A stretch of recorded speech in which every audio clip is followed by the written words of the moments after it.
Start. മാനിസരസിന് വന്ദനം. സൂര്യനസ്തമിക്കാത്ത British സാമ്രാജ്യത്തിന്റെ കരാള ഹസ്തങ്ങളിൽ നിന്നും ഭാരതം സ്വാതന്ത്ര്യം നേടിയ ദിനമാണ് ഓഗസ്റ്റ് 15.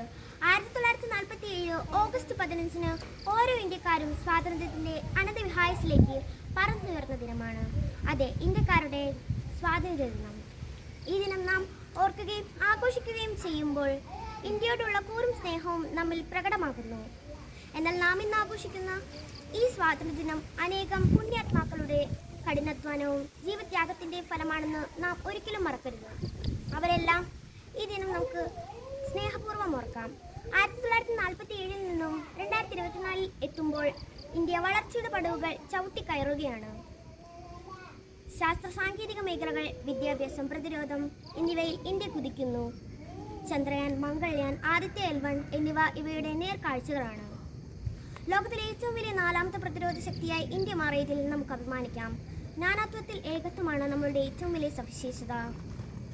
എന്നാൽ ഇന്ന് ജാതിയുടെയും മതത്തിൻ്റെയും വർഗത്തിൻ്റെയും വർണ്ണത്തിൻ്റെയും പേരിൽ, രാഷ്ട്രീയത്തിൻ്റെ പേരിൽ മനുഷ്യർ പരസ്പരം ഇല്ലാതാകുന്നു.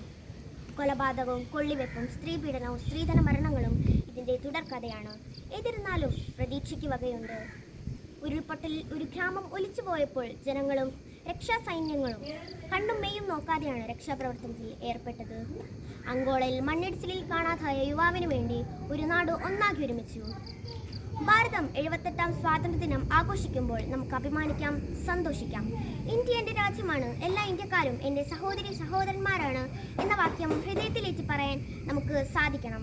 അധിനിവേശത്തിൻ്റെ കാൽച്ചങ്ങലകൾ പൊട്ടിച്ചെറിഞ്ഞ് ഇന്ത്യ പടുത്തുയർത്തിയത് ഒരു ഏകാധിപത്യ സാമ്രാജ്യം അല്ലായിരുന്നു.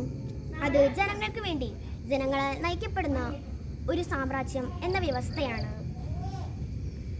എന്നാൽ ജാതിയുടെയും മതത്തിൻ്റെയും വർഗത്തിൻ്റെയും വർണ്ണത്തിൻ്റെയും പേരിൽ മനുഷ്യൻ ഒന്നിക്കുന്ന ഒരു കാലഘട്ടം ഭാരതത്തിനായി കാത്തുവയ്ക്കണം എന്ന് പ്രാർത്ഥിച്ചുകൊണ്ട് ഞാൻ നിർത്തുന്നു. നന്ദി.